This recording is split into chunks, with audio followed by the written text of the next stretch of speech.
Hello students.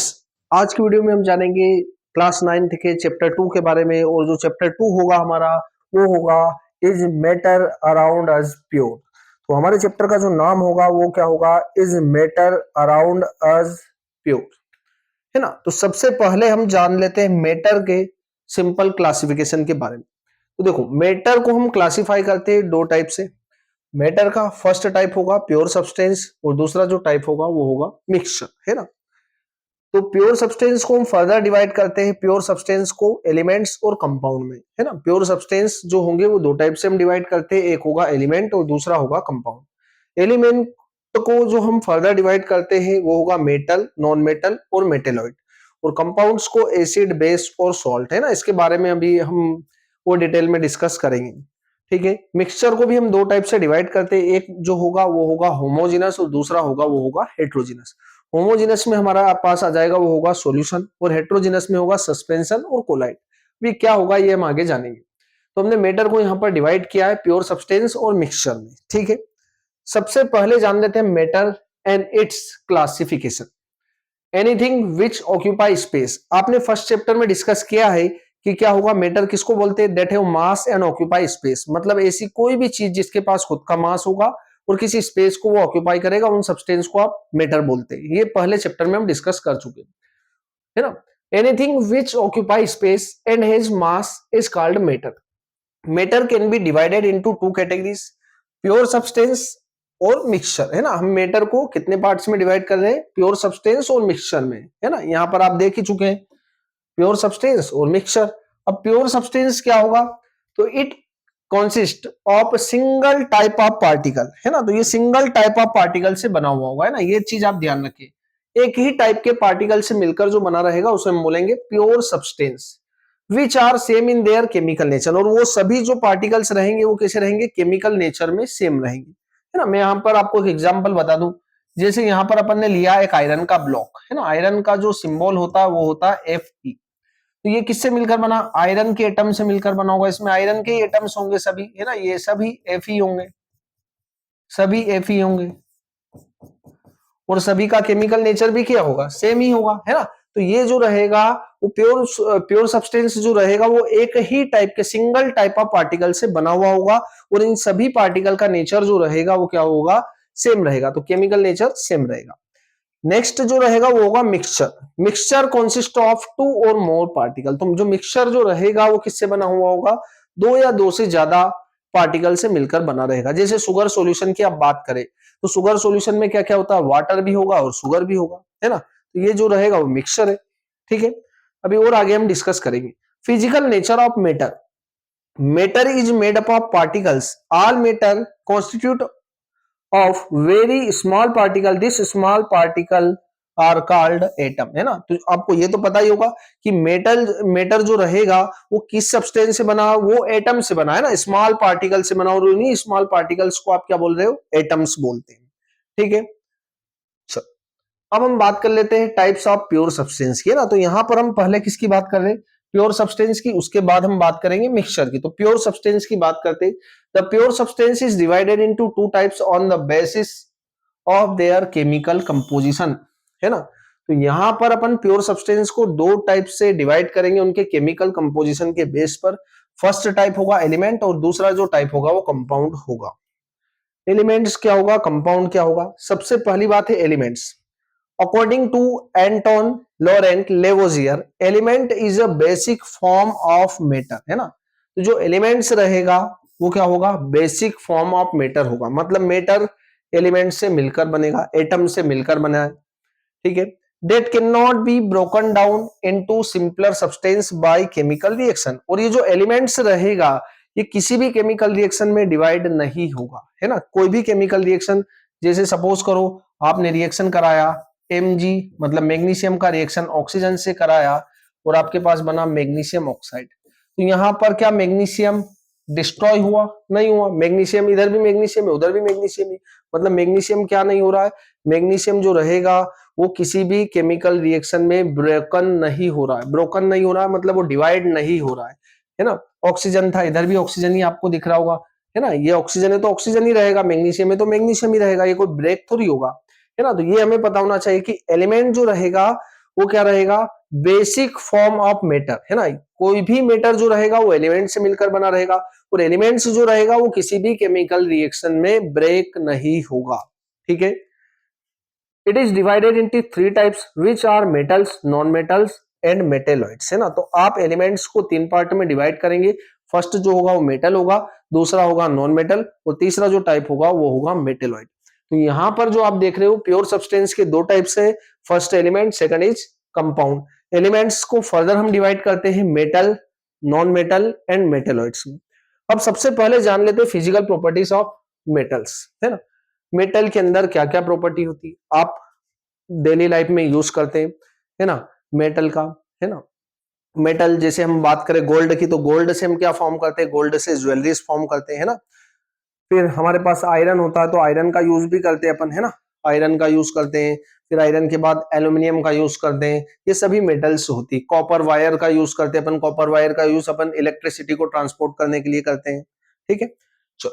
अब जान लेते हैं properties of metal. They have lustrous, है ना। मेटल के ऊपर क्या होती है, शाइनिंग होती है, और शाइनिंग जो प्रॉपर्टी होती है उसको हम बोलते हैं लस्ट्रस, है ना। मेटल कैसी होती है, चमकती है ना। दे हैव सिल्वर, ग्रे और गोल्डन येलो कलर, है ना। आपने देखा होगा एक ऐसे कलर की होगी, जैसे हम बात करें किसकी, चांदी या सिल्वर की, तो सिल्वर, है ना, सिल्वर ग्रे कलर की होगी। गोल्डन मतलब गोल्ड की हम बात करें, येलो कलर का होता है गोल्ड, गोल्डन कलर का, ठीक है। कॉपर देखा होगा आपने वायर, है ना।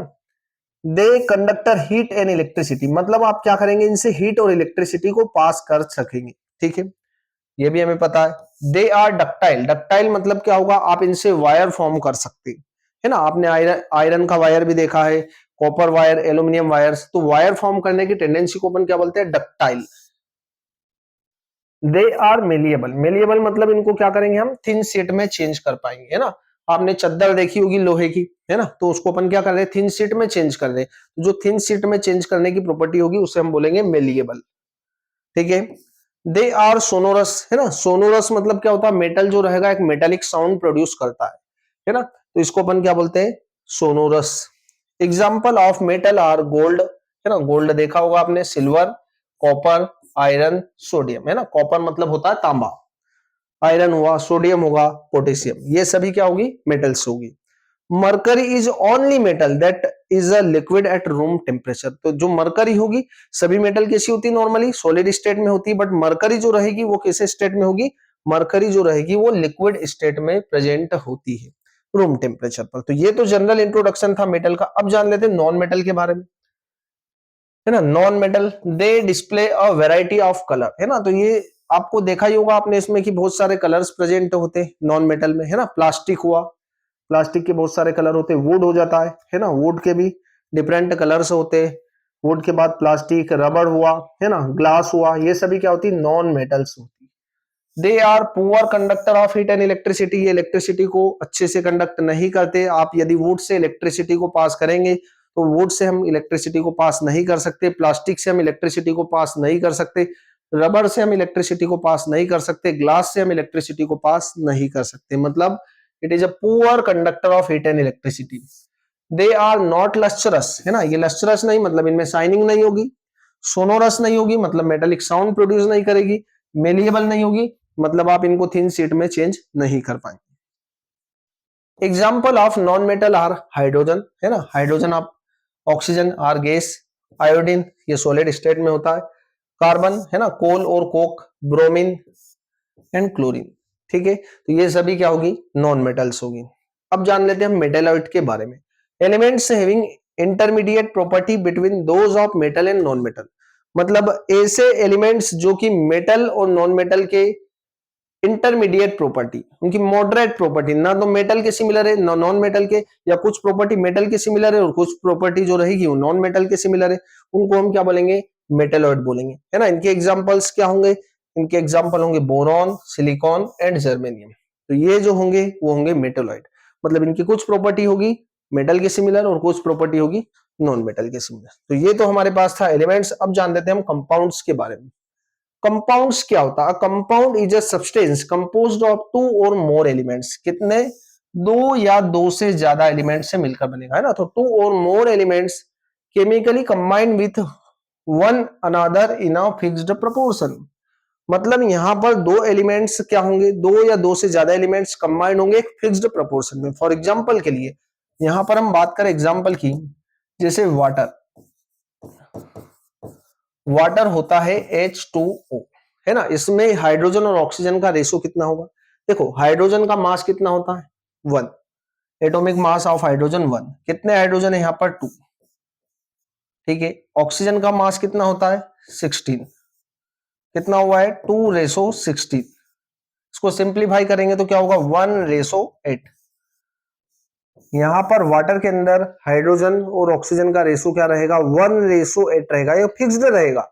चाहे वाटर आपको कहीं से भी ऑब्टेन हो रहा है, वाटर आपको कहां से मिल रहा है, वेल से मिल रहा है, रिवर से मिल रहा है, सी से मिल रहा है, ओशियन से मिल रहा है, कहीं से भी मिल रहा है, उसके अंदर हाइड्रोजन और ऑक्सीजन का रेशो क्या रहेगा 1:8 रहेगा। ये रेशो फिक्स होगा, है ना, यहाँ पर हमने क्या बोला फिक्स्ड प्रोपोर्शन, ठीक है। वो किसी भी सोर्स से ऑब्टेन हो रहा है, उसके अंदर हाइड्रोजन और ऑक्सीजन का रेशो क्या रहेगा 1:8 रहेगा। जैसे हम बात करें कार्बन डाइऑक्साइड की, है ना, कार्बन का मास होता है 12, ऑक्सीजन का होता है 16, कितने ऑक्सीजन है यहाँ पर 2 है तो हम 2 से मल्टीप्लाई कर देंगे, 12:32, इसको सिंप्लीफाई करेंगे तो कितना होगा 3:8, ठीक है। अब यहाँ पर कार्बन और ऑक्सीजन का रेशो कितना है 3:8 होगा, और ये रेशो जो रहेगा वो फिक्स्ड रहेगा, आप इसको डिस्टर्ब नहीं कर सकते, और डिस्टर्ब यदि कर देंगे तो कंपाउंड भी चेंज हो जाएगा। मतलब कंपाउंड के अंदर कार्बन और ऑक्सीजन का रेशो फिक्स होगा 3:8, हाइड्रोजन और ऑक्सीजन का रेशो वाटर के अंदर कितना होगा 1:8 रहेगा। यहाँ पर दो एलिमेंट्स है और ये क्या रहेंगे एक फिक्स्ड रेशो में कंबाइन होंगे, तो आपके पास एक कंपाउंड फॉर्म होगा और ये प्योर होगा, है ना। तो आपने देखा कि यहाँ पर प्योर सब्सटेंस के दो टाइप्स होते हैं, एक होता है एलिमेंट और दूसरा होता है कंपाउंड, जो कि आपको क्लियर हो चुका हो। अब हम बात कर लेते हैं मिक्सचर की, mixture and its types. Mixture consist of more than one kind of pure substance, है ना। आप जब प्योर सब्सटेंस को मिक्स करेंगे, है ना, which can be separate by physical method, है ना, तो आप इनको फिजिकल मेथड के थ्रू सेपरेट कर सकते हैं, ठीक है। सबसे पहली बात करते हैं होमोजीनस की और दूसरी बात हम करते हैं हेट्रोजीनस की। अब होमोजीनस और हेट्रोजीनस मिक्सचर्स क्या होगा? सबसे पहला आ जाता है homogeneous mixture. A mixture is said to be homogeneous if all the components of the mixture are uniformly mixed। कैसे रहेंगे? यूनिफॉर्मली मिक्स्ड हो जाएंगे, and there are no boundary of separation between them। Sugar in water, जब आप sugar को add कर देंगे water के अंदर, है ना, ये वाटर होगा, अब इसके अंदर आप क्या ऐड कर देंगे, आप इसके अंदर ऐड कर देंगे शुगर को। जब शुगर को ऐड कर देंगे तो यहां पर क्या हो जाएगा, इसकी प्रॉपर्टी जो रहेगी वो यूनिफॉर्म हो जाएगी, है ना, यूनिफॉर्म हो जाएगी, हर जगह पर इक्वल अमाउंट में प्रेजेंट होगा। चाहे आप यहां से सॉल्यूशन ले लो, यहां से ले लो, यहां से ले लो, यहां से ले लो, हर तरफ क्या रहेगा इक्वल या यूनिफॉर्म रहेगा। यूनिफॉर्म मतलब रहेगा सोल्यूट और सोलवेंट का अमाउंट इक्वल रहेगा। सोल्यूट और सोलवेंट्स क्या होते हैं? देखो सोल्यूट जो जिसको हम डिसोल्व कर रहे हैं, ठीक है, जिसके अंदर डिसोल्व कर रहे हैं उसको बोल रहे हैं सोलवेंट, है ना। अभी हम सॉल्यूशन में देखेंगे ये कैसा रहेगा, लार्ज क्वांटिटी में रहेगा, ठीक है, ये कैसा होगा लार्ज क्वांटिटी में रहेगा, और ये सोल्यूट जो रहेगा वो स्मॉल क्वांटिटी में रहेगा, है ना। तो यहाँ पर एक यूनिफॉर्मिलिटी रहेगी, मतलब आप चाहे यहां से सॉल्यूशन को ले लो, चाहे यहां से ले लो, चाहे यहां से कहीं से भी आप सॉल्यूशन को ले लेंगे, उसमें सोल्यूट और सोलवेंट का अमाउंट जो रहेगा वो इक्वल रहेगा। इस प्रॉपर्टी को हम क्या बोलते हैं, यूनिफॉर्मिलिटी, है ना। तो जब आप क्या करेंगे उस मिक्सचर को आप बोलेंगे होमोजेनस, या सॉल्ट को भी आप मिक्स कर सकते हैं, सॉल्ट को वाटर के अंदर मिक्स कर देंगे तो भी क्या होगा, जैसे इसमें हमने एक सॉल्ट का सॉल्यूशन लिया, हर तरफ क्या है प्रॉपर्टी यूनिफॉर्म है ना। तो ये जो वाटर या जो सॉल्टी वाटर रहेगा इसके अंदर सोल्यूट और सोलवेंट का अमाउंट हर जगह पर क्या रहेगा इक्वल रहेगा, यूनिफॉर्मिलिटी रहेगी, ठीक है, उसे हम बोलेंगे होमोजीनस मिक्सचर, ठीक है। चलो नेक्स्ट हम देख लेते हैं heterogeneous mixture. A mixture is said to be heterogeneous if all components of the mixture are not uniformly mixed। मतलब यहाँ पर क्या रहेंगे, यूनिफॉर्मली मिक्स्ड नहीं होंगे, है ना। जो सोल्यूट और सोलवेंट रहेंगे वो क्या रहेंगे, यूनिफॉर्मली मिक्स्ड नहीं होंगे। जैसे कि सेंड प्लस वाटर, है ना, यहाँ पर आपको दिख रहा होगा सेंड है, उसको वाटर में ऐड करेंगे तो देखो यहाँ पर जो सेंड है वो बॉटम में कलेक्ट हो जाएगी और वाटर जो रहेगा ऊपर रहेगा। क्या यहाँ पर यूनिफॉर्मिलिटी है? बिल्कुल भी नहीं है, यहाँ पर यूनिफॉर्मिलिटी नहीं होगी, और सॉल्यूशन के अंदर क्या होगी, यूनिफॉर्मिलिटी होगी। जब आप शुगर को ऐड कर रहे हैं वाटर के अंदर तो यहाँ पर एक सॉल्यूशन जो होगा उसके अंदर क्या रहेगी, यूनिफॉर्मिलिटी, हर जगह पर यूनिफॉर्म रहेगा, है ना। तो ये होगा होमोजेनस। और ऊपर वाला जो रहेगा ये होगा हेट्रोजिनस और ये होगा होमोजिनस, है ना। तो होमोजिनस में क्या होगा, यूनिफॉर्मिलिटी होगी, हेट्रोजिनस यूनिफॉर्म नहीं होगा, ठीक है। ये हमें ध्यान रखना है। For example water and sand, है ना, ऑयल को वाटर में ऐड कर देंगे तो वो भी एक हेट्रोजिनस सॉल्यूशन होगा। वाटर एंड सैंड ये जो रहेगा वो हेट्रोजिनस रहेगा, ठीक है। तो ये आपको दोनों बातें क्लियर हो जाती। अब हम जान लेते हैं सॉल्यूशन एंड इट्स प्रॉपर्टीज के बारे में। सॉल्यूशन क्या होता है? Solution is a homogeneous mixture. कैसा मिक्सचर होगा? एक होमोजिनस मिक्सचर होगा। अब होमोजिनस मिक्सचर होगा, है ना, होमोजिनस मतलब यूनिफॉर्मिलिटी होगी of two or more substance. Example lemon में नींबू पानी या सोडा वाटर या सॉल्ट प्लस वाटर, है ना, सॉल्ट प्लस वाटर हुआ या शुगर प्लस वाटर हुआ, है ना। तो ये सभी क्या रहेंगे? ये सॉल्यूशन होंगे, है ना। सॉल्यूशन इज टू कंपोनेंट, एक होगा सॉल्वेंट और दूसरा होगा सोल्यूट। सॉल्वेंट क्या होगा? The component of the solution that dissolve the other component in it, usually the component present in a larger amount. ये क्या होगा? सॉल्वेंट जो रहेगा वो लार्जर अमाउंट में होगा और उसे हम बोलेंगे solvent. Solute the components of the solution that is dissolve in the solvent usually present in a less quantity is called solute. जैसे यहां पर हमने अभी बात कर ही चुके हैं, यहां पर हमारे पास वाटर है, क्या ये वाटर, इस वाटर के अंदर आप क्या ऐड कर रहे हो? इस वाटर के अंदर हम ऐड कर रहे हैं क्या? इस वाटर के अंदर हम ऐड कर रहे हैं सॉल्ट। अब सॉल्ट की आप कितना ऐड कर रहे हो? सॉल्ट को 1 स्पून या 2 स्पून ऐड कर रहे हो, तो सॉल्ट जो रहेगा वो स्मॉल क्वांटिटी में, मतलब सॉल्ट क्या होगा? सोल्यूट होगा। और वाटर क्या होगा? सोलवेंट होगा। वाटर होगा सोलवेंट और जो सॉल्ट रहेगा उसे हम बोलेंगे सोल्यूट, है ना। और ये जो बन जाएगा कंप्लीट, यहाँ पर कंप्लीट जो बन जाएगा इसे हम क्या बोलेंगे? सोल्यूशन बोलेंगे, सॉल्यूशन होगा, ठीक है। दोनों को मिक्स करेंगे, सॉल्ट प्लस वाटर को या सोल्यूट प्लस सोलवेंट को, तो आपके पास सॉल्यूशन फॉर्म होगा, जिसमें सोल्यूट जो रहेगा वो स्मॉल क्वांटिटी में होगा, सोलवेंट जो रहेगा वो लार्जर क्वांटिटी में होगा। तो ये आपको बातें क्लियर होना चाहिए। प्रॉपर्टी ऑफ सॉल्यूशन की हम बात करते हैं। A solution is a homogeneous mixture. Solution कैसा रहेगा? सॉल्यूशन जो रहेगा वो होमोजेनस मिक्सचर रहेगा। The particle of solution are smaller than 1 nanometer, है ना। जो सॉल्यूशन के पार्टिकल का जो साइज रहेगा वो 1 नैनोमीटर रहेगा, और 1 नैनोमीटर रहेगा उसको आप नेकेड आई के थ्रू सीन नहीं कर सकेंगे। In a diameter which can not be seen by naked eye, आप नेकेड आई के थ्रू उसको सीन नहीं कर पाएंगे। They do not scatter a beam of light, आप ये क्या करेगा? जो सॉल्यूशन रहेगा इससे जब आप लाइट को पास करेंगे तो ये क्या करेगा? स्केटर नहीं करेगा, मतलब जो लाइट रहेगा उसका पाथ आपको विजिबल नहीं हो पाएगा, ठीक है। वो अभी हम आगे देखेंगे, इमेज में इस तरीके का होगा, है ना, यहाँ पर आपको दिख सकता है, ठीक है, ये रहा। सॉरी। अब देखो आपने यहां से लाइट को पास किया तो लाइट का पाथ जो रहेगा वो सॉल्यूशन से विजिबल नहीं हो रहा है ना। बाकी कोलाइडोन यहां से दिख रहा होगा आपको,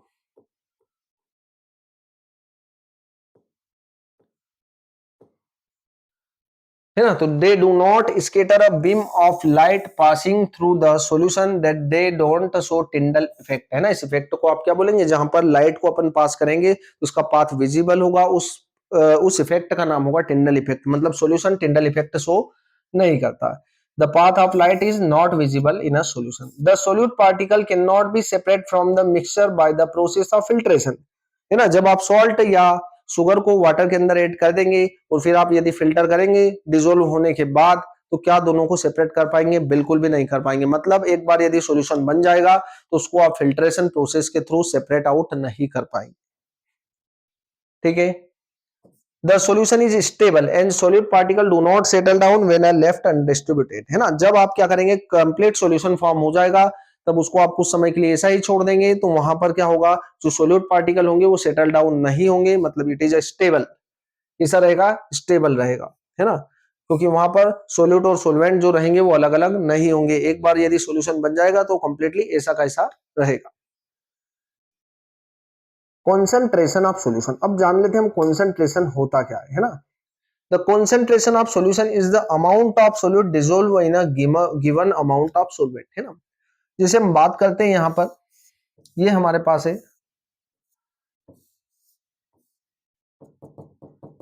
1 लीटर सोलवेंट, यहाँ भी कितना है 1 लीटर सोलवेंट। यहां पर हमने ऐड किया 1 स्पून सॉल्ट और यहां पर हमने ऐड किया क्या 2 स्पून सॉल्ट। अब मुझे बताइए कि कौन सा सॉल्यूशन कॉन्सेंट्रेटेड होगा, तो आप बोलेंगे ये वाला सॉल्यूशन कॉन्सेंट्रेटेड होगा, क्योंकि यहां पर क्या है देखो सोलवेंट तो दोनों जगह पर क्या है इक्वल है, पर सोल्यूट का अमाउंट अलग अलग है, जिसमें सोल्यूट का अमाउंट ज्यादा होगा वो मोर कॉन्सेंट्रेटेड होगा। यहाँ पर 2 स्पून सॉल्ट ऐड किया, यहाँ पर 1 स्पून सॉल्ट ऐड किया, है ना।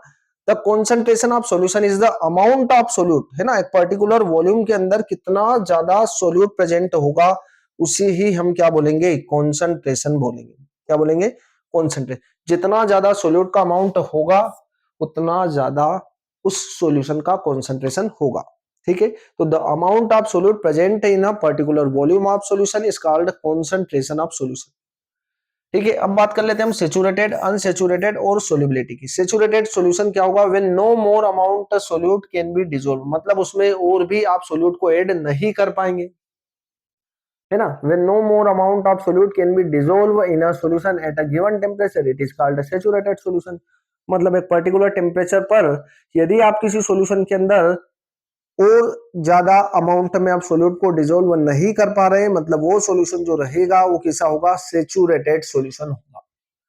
अनसेचुरेटेड सॉल्यूशन की बात करें, when more amount of solute can be dissolve, मतलब उसमें हम क्या करेंगे मोर अमाउंट ऑफ सोल्यूट डिसॉल्व कर पाएंगे, मतलब और भी ज्यादा अमाउंट में आप सोल्यूट डिसॉल्व कर पाएंगे। ठीक है, in a solution at a given temperature it is called saturated solution. तो अनसेचुरेटेड और सेचुरेटेड सॉल्यूशन क्या होगा, तो सेचुरेटेड सॉल्यूशन वो सॉल्यूशन होगा जिसमें आप सोल्यूट के अमाउंट को और डिसॉल्व नहीं कर पाएंगे, और अनसेचुरेटेड में आप सोल्यूट के अमाउंट को डिसॉल्व कर पाएंगे। ठीक है, solubility, the amount of the solute present in the saturated solution at a given temperature is called solubility, है ना। या सोल्यूट के डिसॉल्व होने की टेंडेंसी को भी आप क्या बोल सकते हो सोल्युबिलिटी बोल सकते हो। कॉन्सेंट्रेशन आपको क्लियर हो ही चुका होगा, है ना।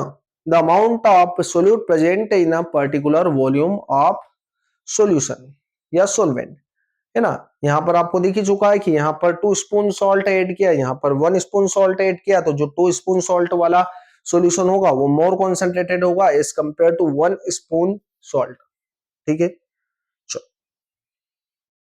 अब बात कर लेते हैं two methods of finding concentration of solution, है ना। मास बाय मास एक होगा हमारे पास, फर्स्ट जो रहेगा वो मास बाय मास परसेंटेज होगा।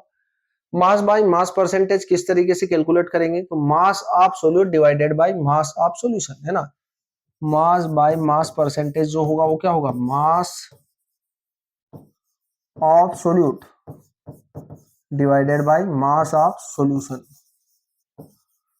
मास ऑफ सॉल्यूशन इनटू 100 से मल्टीप्लाई करना पड़ेगा। ठीक है, ऐसे मास बाय वॉल्यूम होगा तो क्या होगा mass of solute divided by volume of solution, है ना। ऊपर क्या रखना है मास बाय वॉल्यूम में, मास बाय वॉल्यूम में mass of solute divided by volume of solution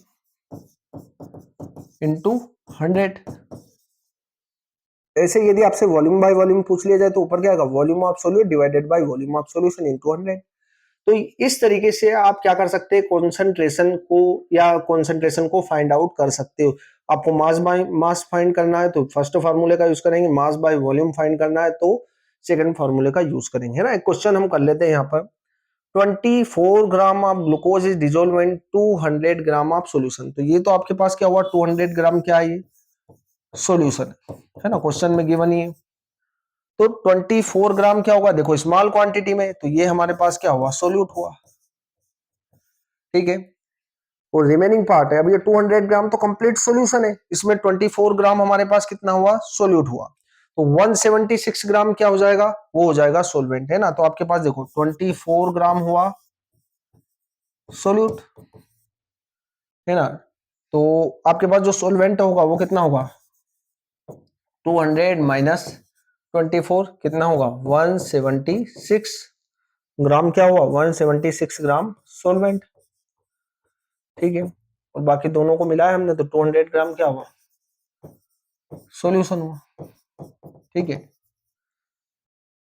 चलो, if 24 gram of glucose is dissolve in 200 gram of solution then, है ना, यहां पर आप क्या फाइंड करना चाहते हैं, तो यहां पर हमें निकालना है मास बाय मास परसेंटेज। ठीक है, अब मास बाय मास परसेंटेज किस तरीके से कैलकुलेट है, तो मास बाय मास परसेंटेज क्या होगा, मास ऑफ सोल्यूट कितना है 24 ग्राम, 24 divided by mass of solution, है ना, मास ऑफ सॉल्यूशन कितना है 200 इंटू 100।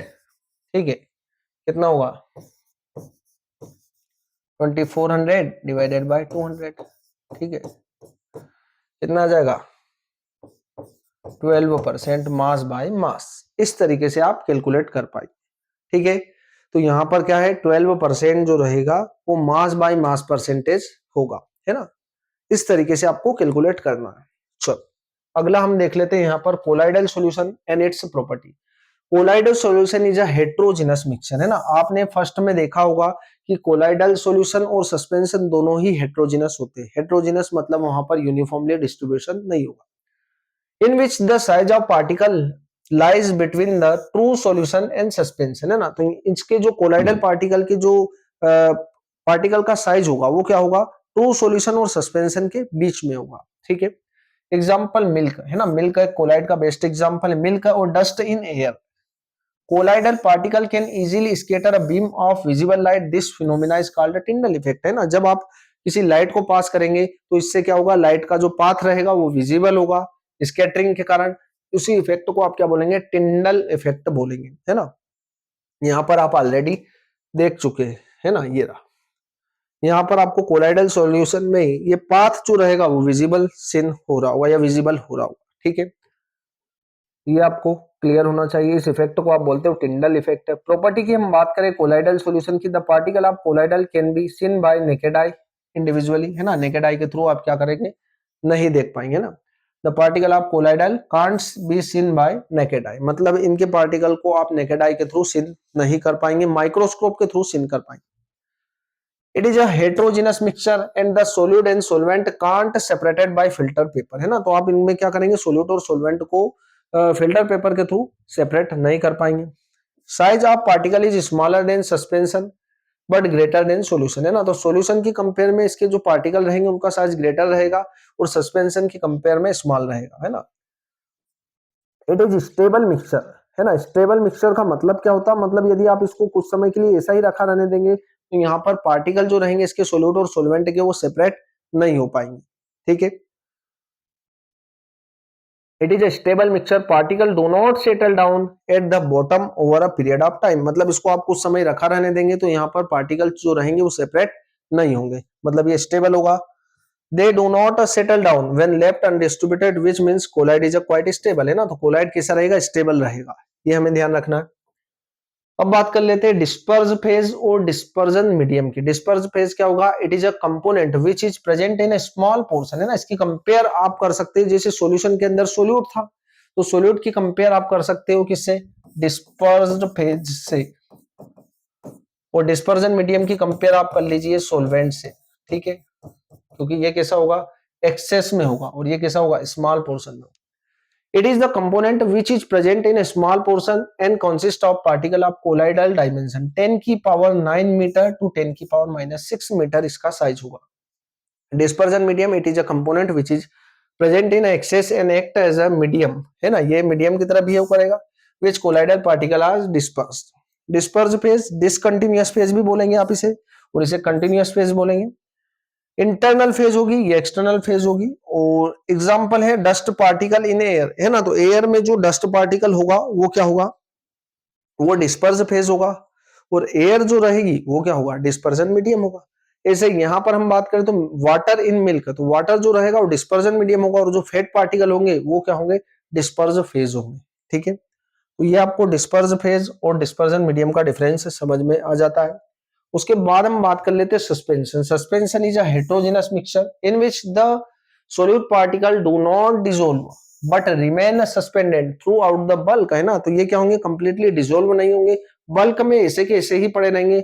मतलब यदि आप इस सस्पेंशन को कुछ समय के लिए ऐसा ही छोड़ देंगे तो यहाँ पर क्या होंगे, पार्टिकल जो रहेंगे वो सेटल डाउन हो जाएंगे, वो सेटल डाउन हो जाएंगे तो आप क्या, ये स्टेबल नहीं होगा। ठीक है, do not dissolve but remain suspended throughout the bulk of the medium. Chalk in water, smoke in the air, है ना. Chalk in water is a suspension और smoke in the air is also suspension. It is a heterogeneous mixture. Particle of suspension are visible in naked eye. आप naked eye के through इसको क्या कर सकते हैं, सीन कर सकते हैं. Size of the particle is greater than 100 nanometer. It is unstable mixture. Solute settle down at the bottom over the period of time, है ना. मतलब आप इसको कुछ समय के लिए रखा रहने देंगे तो क्या होंगे, सोल्यूट पार्टिकल जो रहेंगे वो सेटल डाउन हो जाएंगे. मतलब it is unstable. If the solution passes through filter paper, solute and solvent get separated. मतलब जब आप इसको फिल्टर पेपर से क्या करेंगे, पास करेंगे तो सोल्यूट और सोलवेंट दोनों क्या हो जाएंगे, सेपरेट हो जाएंगे. ठीक है. It is scatter light when light is pass through the solution that is show Tyndall effect. ये भी क्या करेगा, टिंडल इफेक्ट को शो करेगा. यहां पर आपको दिख ही रहा होगा, है ना. टिंडल इफेक्ट क्या होगा, the Tyndall effect is when a light beam scatter and become visible, है ना. जब आप लाइट को पास करेंगे तो यहां से आपको पाथ विजिबल हो रहा होगा कोलाइड और सस्पेंशन में ना. यदि फाइनिट सस्पेंशन होगा वहां से पाथ विजिबल होगा, अदरवाइज ये पाथ भी विजिबल नहीं होगा. सबसे बेस्ट आपको टिंडल इफेक्ट दिखेगा किसमें, कोलाइड में. ठीक है. सस्पेंशन में आपको दिख रहा होगा, बट यदि फाइन पार्टिकल होंगे सस्पेंशन के वहीं पर आपको टिंडल इफेक्ट शो हो. ठीक है. तो जब आप क्या कर रहे हैं, the Tyndall effect is when a light beam scatter and become a visible when it pass through a colloidal solution like smoke और फॉग, है ना. तो जब आप पास करेंगे तो यहां से लाइट का पाथ विजिबल होगा, इसे आप बोलेंगे टिंडल इफेक्ट. अब हम बात कर लेते हैं फिजिकल एंड केमिकल चेंज की. फिजिकल चेंज क्या होगा, physical change is a characterized by the following property. In this physical change only the physical property of the substance, है ना. अब फिजिकल प्रॉपर्टी क्या होती, तो फिजिकल प्रॉपर्टी या तो कलर में चेंज होगा या स्टेट में चेंज होगा. ठीक है. या मेल्टिंग पॉइंट या बॉइलिंग पॉइंट में चेंज हो रहा होगा. ठीक है. शेप साइज चेंज हो रहा, ये भी एक टाइप का क्या होगा, फिजिकल चेंज होगा. The chemical property of the substance remain unchange. मतलब इसकी केमिकल प्रॉपर्टी पर कोई अफेक्शन नहीं होगा, सिर्फ फिजिकल प्रॉपर्टी में चेंज आएगा, उसी को आप फिजिकल चेंज बोलेंगे. In a physical change no new substance is formed, है ना. फिजिकल चेंज में कभी भी न्यू सब्सटेंस फॉर्म नहीं होगा. और physical change can be reverse easily, है ना. फिजिकल चेंज को हम रिवर्सिबल कर पाएंगे किस तरीके से, ठीक है, वो अभी हम एक एग्जांपल के थ्रू देख सकते हैं. यहाँ पर व्हेन शुगर इज एडेड, है ना. जब आपने क्या करा, शुगर को ऐड करा वाटर के अंदर, it disappear to form its solution. In solution both water and sugar retain their property, है ना. जब सॉल्यूशन के अंदर शुगर और वाटर दोनों की प्रॉपर्टी होगी. ठीक है. Sugar can be recovered from solution by evaporation, है ना. यदि उस सॉल्यूशन का हम इवेपोरेशन कर देंगे तो वाटर जो रहेगा वो वेपर के फॉर्म में उड़ जाएगा और वहां पर बच जाएगी शुगर. मतलब ये रिवर्सिबल प्रोसेस है. आप शुगर प्लस वाटर को ऐड करेंगे तो सॉल्यूशन बनेगा. जब सॉल्यूशन को आप हीट कर देंगे या वेपराइज कर देंगे तो वहां से वाटर जो रहेगा वेपरेट हो जाएगा और आपके पास शुगर बच जाएगी. मतलब ये रिवर्सिबल प्रोसेस होगा, ये फिजिकल चेंज होगा, है ना. तो physical change can be reversed easily, आप इसको वापस से रिवर्स कर सकते हैं. That is the original form of the substance can be obtain easily by simple methods. Physical change are temporary, कैसा होगा, टेम्परेरी होगा. And can be reversed, that is physical change are reversible. For example, when sugar is added to water, it disappear to form its solution. जब आप sugar को water में add करेंगे तो एक सॉल्यूशन फॉर्म होगा. In solution both water and sugar retain their property. Sugar can be recovered from its solution by evaporation, है ना. तो शुगर को वापस से आप ऑब्टेन कर पाएंगे, वाटर को क्या कर देंगे, इवेपोरेट कर देंगे. चलो लास्ट आ जाता है हमारे पास केमिकल चेंज में भी डिफाइन, है ना. आप केमिकल चेंज को जान लेते. A change in which chemical composition and chemical property of reacting substance undergo change is called a chemical change. Thus, due to chemical change, the nature of reacting substance is completely changed. है ना. यहाँ पर क्या होगा, एक new substance form होगा and a new substance is formed. जैसे हम बात करें आयरन की, आयरन को जब आप ह्यूमिड एटमोस्फियर में, है ना, नमी में जब रख देंगे तो उस पर क्या लग जाता है, रस्टिंग हो जाता है, जंग लग जाता है. ठीक है. तो ये क्या होगा, एक केमिकल चेंज होगा, है ना. फिर रस्ट डाइजेशन ऑफ फूड, जब आपका फूड डाइजेशन हो रहा है तो उसमें भी क्या हो रहा है, वहां पर भी एक न्यू सब्सटेंस फॉर्म हो रहा है. तो ये भी क्या होगा, एक केमिकल चेंज होगा. Rusting of iron, bursting of crackers sorry all are chemical changes. The new substance so formed is called the product. The properties of the product are different from those of the original reactant. तो यहां पर क्या हो रहा है, initial और final substance में आपको चेंज देखने को मिल रहा है। ठीक है, रस्टिंग ऑफ आयरन होगा तो आयरन पर भी क्या होता है, आयरन जो रहेगा लस्ट्रस रहेगा, मतलब उस पर शाइनिंग रहेगी, पर कुछ समय के बाद एटमॉस्फेरिक एयर की प्रेजेंस में क्या हो जाएगा, उस पर रस्टिंग हो जाएगा। तो यहाँ पर इनिशियल और फाइनल सब्सटेंस का कलर चेंज हो रहा है ना, उसकी जो उसमें क्या आ रहा है, चेंजेस आ रहा है। ठीक है, तो ये जो रहेगा वो इरिवर्सिबल रहेगा। कैसा रहेगा, इरिवर्सिबल रहेगा। For example when a carbon is burn, जब आप कार्बन को बर्न करेंगे in the presence of oxygen, तो यहां पर आपके पास बनेगा carbon dioxide is a gas, carbon is a solid, oxygen is a gas और carbon dioxide is also gas.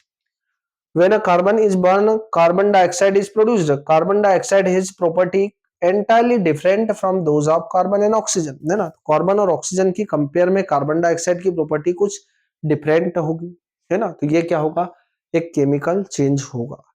ठीक है, ये चैप्टर आपको अच्छी तरीके से क्लियर हो चुका होगा। Thank you.